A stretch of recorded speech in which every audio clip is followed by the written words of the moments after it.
Hello everyone, welcome back to 5 Acre Farm. I just wanted to give you guys a bit of an update about what's going on at the moment because we've got so much happening. And I want to show you a few things that we've got going on the farm as well. I mentioned in one of our other videos about the Feijoa hedge that we've planted. That's it along there. So it's along the swale as well. So the swale will fill up with water when it rains, and then the water slowly seeps down, and then the trees along there will get a bit of a water. We've done the same thing on the front swale where the apples are. They're nice and green and they've got some new growth on them. See the new growth, looking really good. I do need to set up another stake for each tree so that then I can wrap them up, not wrap them up, but tie them up so that then have a bit more protection from the wind. They're also on the other side of our pepperberries. For the pepperberries, the hedge will also help block the winds coming from the south. So they're the really, really cold winds. The pepperberries don't mind the cold too much, but they can be a bit sensitive with the wind. So just want to give them the best chance possible. Now I'm going to take you down and show you the garlic. So we harvested all of our garlic, I think it was about 3 weeks ago.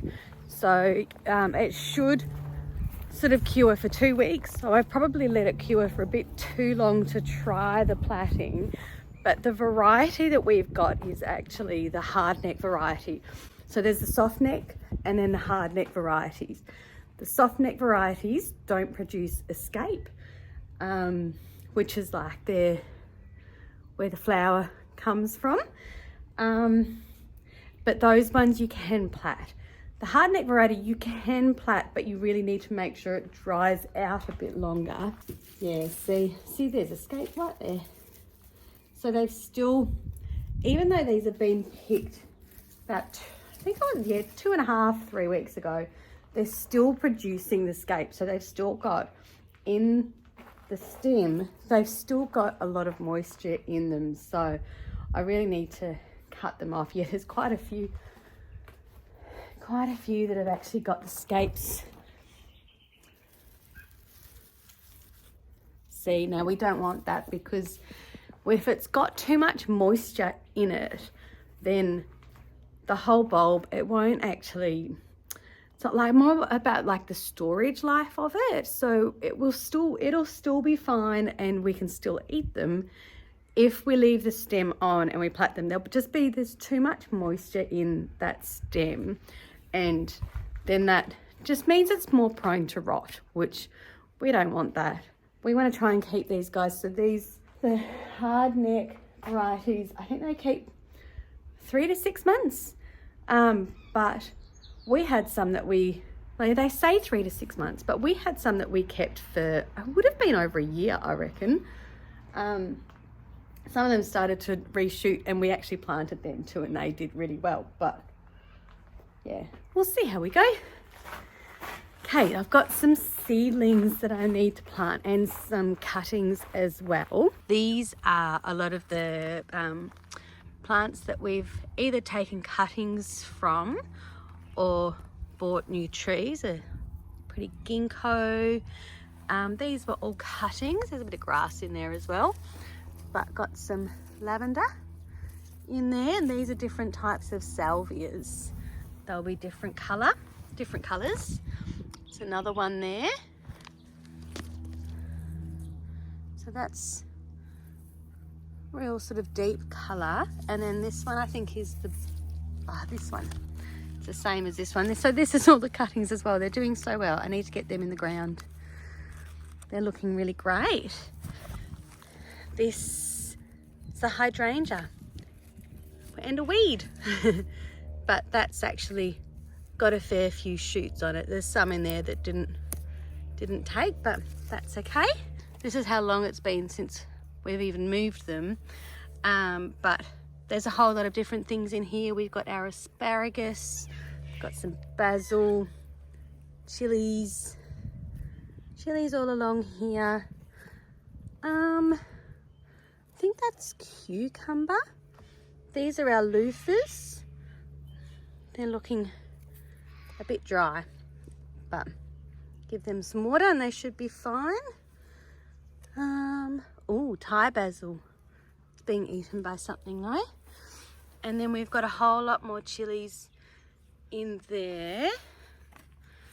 Then some more cucumber and more chilies. So I'm hoping to get some more seedlings in the ground and some of the cuttings maybe as well. I'll have a look and see what I can get in there. So Justin actually made up, on the weekend, he made up some new veggie patches. Not veggie patches, but garden beds. I'll show you those in a minute. Then we've got the cherries. Yeah, I reckon they're nearly ready to actually pick. Oh, it's already being eaten by something. I might be able to use part of it though. I've put the foil there to hopefully scare the birds away. But there's so many there. And they're such a beautiful colour.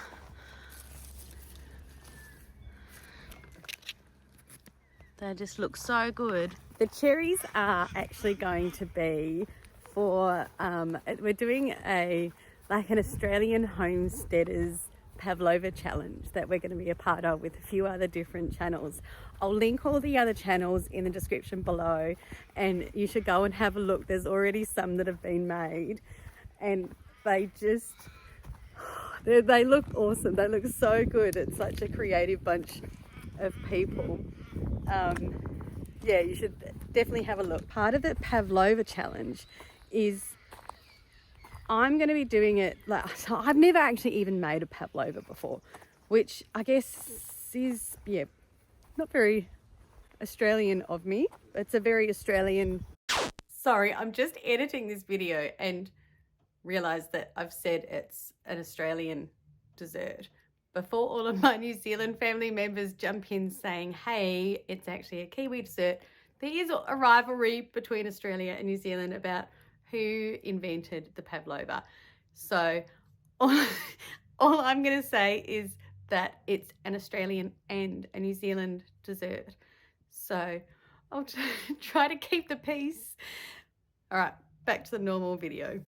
It's a very Australian dessert and mostly like a Christmas dessert or a summer dessert. But yeah, I'm not much of a baker. I really like my savoury foods more than the sweet foods.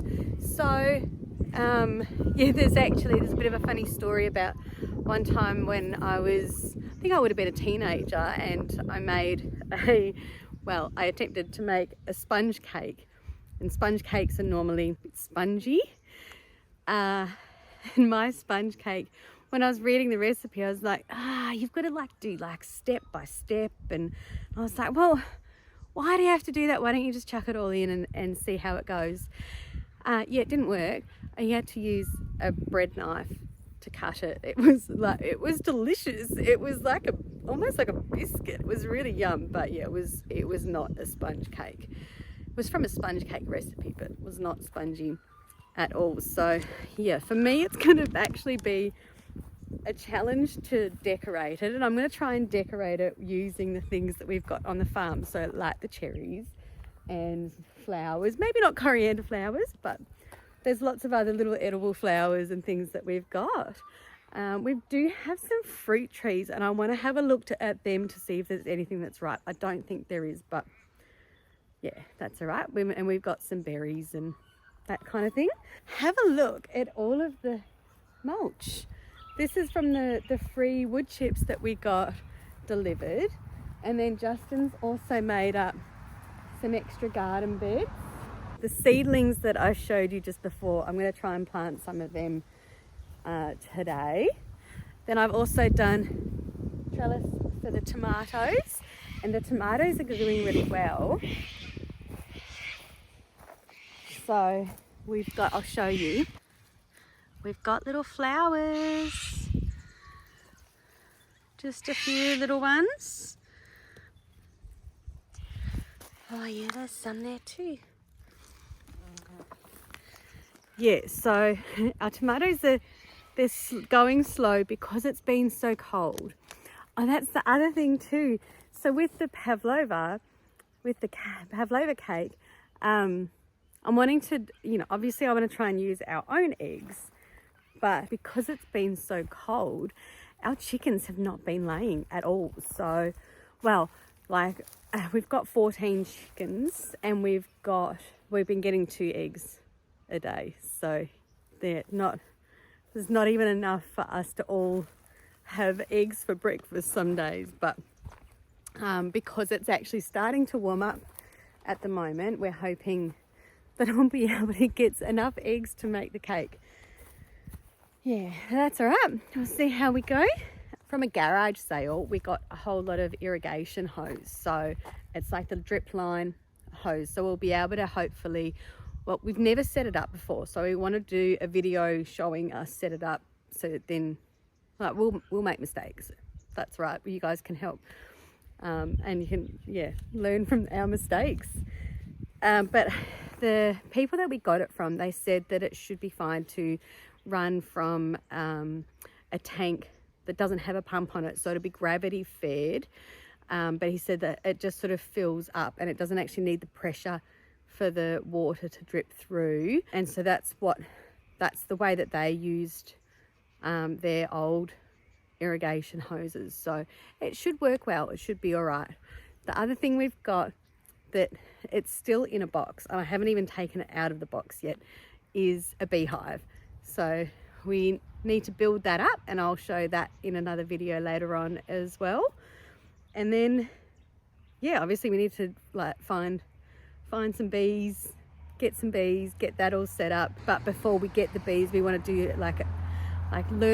learn how to look after them. We've never had them before, so we want to do some research and find out. So there's a place that's not too far away from us that we can go and get some information from, and we might even better get bees from there too. I'm not sure.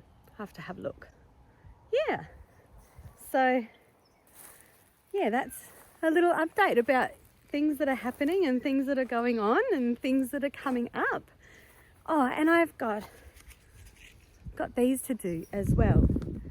So I'll show you what is in the seed advent calendar. Show you what's in there. Bloody beans. Oh my gosh, I can never say this one. Xeranthemum. It's another flower. Number 19. Lettuce mix. Excellent. Awesome. So another nice little mix of veggies and flowers. So I'll get them into the ground, and it's just a bit of an update about what's been happening here, what's been going on, what's coming up as well. I hope you've enjoyed seeing a few things and seeing what's been going on.